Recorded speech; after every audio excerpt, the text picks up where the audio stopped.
প্রিয় শিক্ষার্থী বন্ধুরা, আসসালামু আলাইকুম। নতুন আরেকটি ভিডিওতে আপনাদের স্বাগতম। এই ভিডিওতে আমরা আলোচনা করব 18তম নিবন্ধন পরীক্ষায় ইংরেজি বিভাগের স্কুল পর্যায়ে যে ট্রান্সলেশনটি এসেছিল সেই সম্পর্কে। আমরা আমাদের এই চ্যানেলে পর্যায়ক্রমে কিছু গুরুত্বপূর্ণ ট্রান্সলেশন আপলোড করব, যা আপনাদের সামনে 19তম নিবন্ধন ইংরেজি বিভাগের জন্য এবং বিভিন্ন চাকরি রিটেন পরীক্ষার জন্য অনেকটা হেল্পফুল হবে। ভাগ্য সহায় থাকলে হুবহু কমনও পেতে পারেন।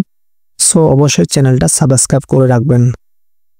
তো শিক্ষার্থী বন্ধুরা, আপনারা জানেন যারা সামনে নিবন্ধন পরীক্ষা দিবেন, আপনাদের পরীক্ষায় বাংলা টু ইংলিশ ট্রান্সলেশন করতে বলে, অর্থাৎ বাংলায় 5টা লাইন দেওয়া থাকবে, আপনাদেরকে ইংলিশে ট্রান্সলেশন করতে হবে।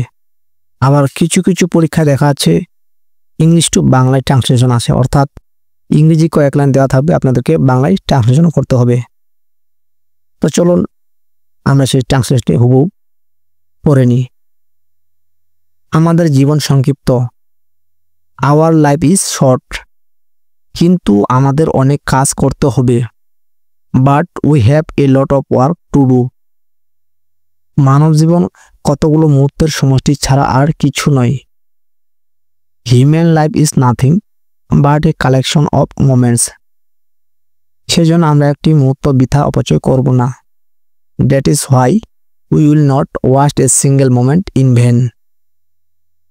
সময় অপচয় করার অর্থই হলো জীবনকে নষ্ট করা। Wasting time means wasting life.